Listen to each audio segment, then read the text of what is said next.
Hello बच्चों, चलिए start करते हैं class 9th physics motion chapters के साथ स्टार्ट करते हैं।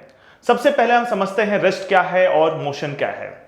तो रेस्ट एंड मोशन रिलेटिव है। अगर आप किसी को रेस्ट पे बोलते हो तो वो डिपेंड करता है आपके ऊपर, ऑब्जर्वर के ऊपर, यानी ये फ्रेम ऑफ रेफरेंस पे डिपेंड करते हैं। फ्रेम ऑफ रेफरेंस तो खैर 11th क्लास में हमें डिटेल में जानना है, तो इसे अभी नहीं समझते उतना डिटेल में। अभी हम समझते हैं कि मोशन और रेस्ट दोनों ऑब्जर्वर पे डिपेंड करते हैं। अब जैसे देखिए, एक एग्जांपल के थ्रू अच्छे से समझते हैं। इस ट्रेन को देखिए, इस ट्रेन में ये हमारा ऑब्जर्वर हुआ, मान लेते हैं कि ये हो आप, और आपके सामने ये एक पर्सन है और ये दूसरा पर्सन बाहर की तरफ है। तो ये आपके सामने एक पर्सन है और ये दूसरा पर्सन है बाहर की ओर। सो मान लेते हैं ये कोई भी अक्षय, मान लेते हैं ये है अक्षय, आपके सामने बैठा हुआ है, और ये मान लेते हैं कि सैफ बाहर की ओर खड़ा है। सो अगर आप इसे ऑब्जर्व करते हो, अक्षय के बारे में आप क्या कहोगे? ट्रेन चल रही है, ट्रेन v वेलोसिटी से चल रही है। तो अगर आपसे पूछा जाए, आप बैठे हो यहां पे, आपसे पूछा जाए कि अक्षय क्या कर रहा है, तो अक्षय आप बोलोगे कि रेस्ट पे है। लेकिन अगर वही सैफ से पूछा जाए कि अक्षय क्या कर रहा है, तो सैफ क्या बताएगा कि अक्षय मोशन में है, चल रहा है। तो ये अक्षय ये चुपचाप चेयर पे बैठा हुआ है यहां पे, और दो ऑब्जर्वर, अगर आपसे पूछा जा रहा है तो आप बोल रहे हो कि ये रेस्ट पे है, ठीक है। अगर सैफ से पूछा जा रहा है तो ये बता रहा है कि ये मोशन में है। तो सेम ऑब्जर्वर जो ट्रेन में सामने बैठा हुआ है, आपके रिस्पेक्ट के लिए रेस्ट पे हो गया, और बाहर से कोई देख रहा है तो उसके लिए ये मोशन पे हो गया। तो आप इस बात को समझ गए होंगे कि रेस्ट और मोशन रिलेटिव है। जैसे एक दो और एग्जांपल ले रहा हूं मैं। आप ट्रेन में बैठ के बाहर ट्रीज को देखते हो या पोल को देखते हो, तो पोल लगता है कि पीछे की ओर जा रहा है, लेकिन क्या रियली में ट्रीज पीछे की ओर जाते हैं? ये तो आपको फील होता है ना। तो आपके लिए वो ट्री जो है वो मोशन में है, बिकॉज आप अपने आप को, ऑब्जर्वर अपने आप को हमेशा रेस्ट पे मानता है, और वो अपने हिसाब से बताता है कि जो ऑब्जेक्ट है वो रेस्ट पे है या मोशन पे है। सो इसलिए जो रेस्ट और मोशन हुआ वो रिलेटिव टर्म हो गया।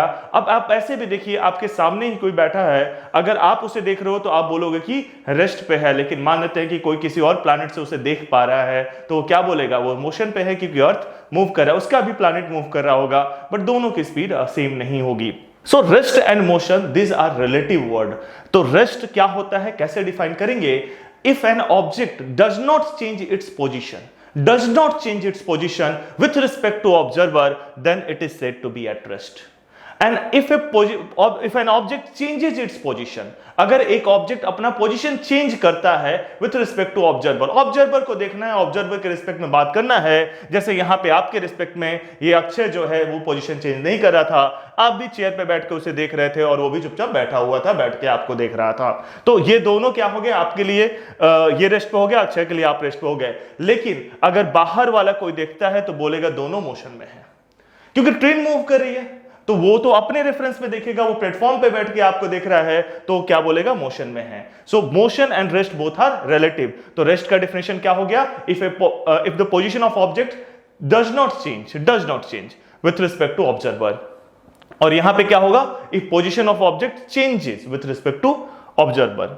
आई होप आपने इसको लिख लिया होगा। नोट्स, अभी क्लास स्टार्ट है आपका, तो नोट्स आप प्रॉपर बनाते जाइए। ये डायग्राम बनाने की जरूरत नहीं है, ये डायग्राम तो आपको समझाने के लिए लिया है, बस रेस्ट एंड मोशन का डेफिनेशन क्लियर होना चाहिए। आई होप आपको समझ में भी आ गया होगा, एंड साथ ही साथ नोट करते जाइए। सो आगे बढ़ते हैं। सो रेस्ट एंड मोशन हम लोग समझ लिए। अब बात करते हैं डिस्टेंस एंड डिस्प्लेसमेंट। देखिए, इस पूरे चैप्टर में हम दो तीन चीजें पढ़ेंगे, डिस्टेंस डिस्प्लेसमेंट पढ़ेंगे, वेलोसिटी पढ़ेंगे। तो जैसे जैसे आगे आते जाएगा, तो पहला टॉपिक है हमारे लिए distance and displacement. Rest and motion तो इंट्रोडक्शन था कि मोशन क्या होता है, रेस्ट एंड मोशन टॉपिक जो है वो डेफिनेशन ऑफ मोशन बता रहा था। अब हम बात करते हैं डिस्टेंस एंड डिस्प्लेसमेंट। ये साइन बना हुआ है स्टार्ट का और ये एंड का, यही होता है यूजुअली, आप लोग गूगल मैप्स यूज करते होगे तो, है ना, ग्रीन जहां से हम स्टार्ट करते हैं और एंड जहां तक हम जाते हैं। तो मान लेते हैं कि यहां से यहां तक जाने का है, ठीक है। तो यूजुअली क्या होता है कि आपका रोड ऐसे ऐसे घुमाकर उस जगह पे ले जाया जाता है। आप देखते हो कि ऐसे सीधा लाइन क्यों नहीं है ना। तो रोड जैसे जगह मिलते गया, रोड उसके हिसाब से बनाते गए, किसी का घर तोड़ के तो रोड नहीं बना सकते। सो ये आपका स्टार्ट यहां से हुआ है और एंड यहां पे हो रहा है। तो मान लेते हैं गाड़ी इस पाथ में जा रही है, मैं पेन ले लेता हूं उसमें। सो मान लेते हैं गाड़ी इस पाथ में जा रही है, तो ये जो भी लेंथ होगा ना, पूरा डिस्टेंस को आप ऐड कर लीजिए, जो टोटल पाथ लेंथ होगा that will be the distance. और मान लेते हैं कि एक दूसरा रूट ये भी है जाने का, तो आप देखोगे कि कौन सा रूट छोटा है, कौन सा रूट बड़ा है, किस रूट में ट्रैफिक जाम वगैरह भी तो यहाँ पे आप देखोगे। लेकिन मान लेते हैं दोनों रूट खाली है, तो आप देखोगे किसमें डिस्टेंस ज्यादा है, किसका पाथ लेंथ ज्यादा है, किसका पाथ लेंथ कम है। जिसका कम है वो फॉलो करेगा obviously.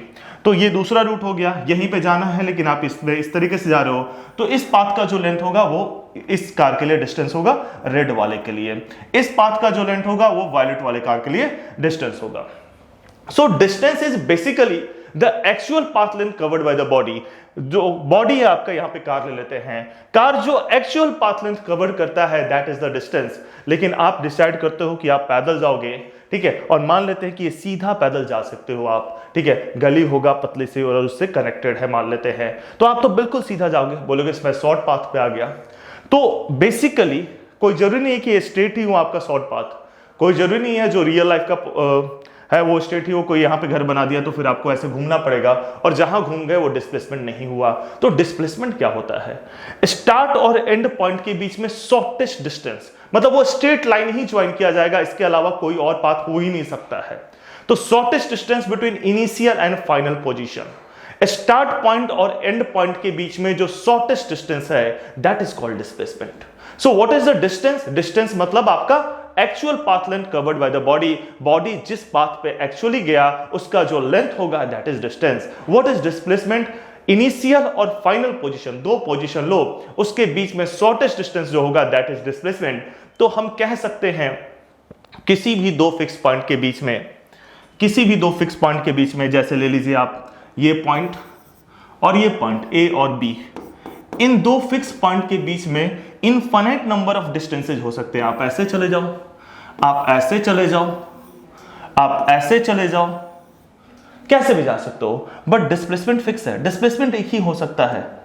Displacement is the shortest distance, यानी कि straight line path, shortest distance between initial and final position. Displacement केवल एक ही हो सकता है, डिस्प्लेसमेंट फिक्स है।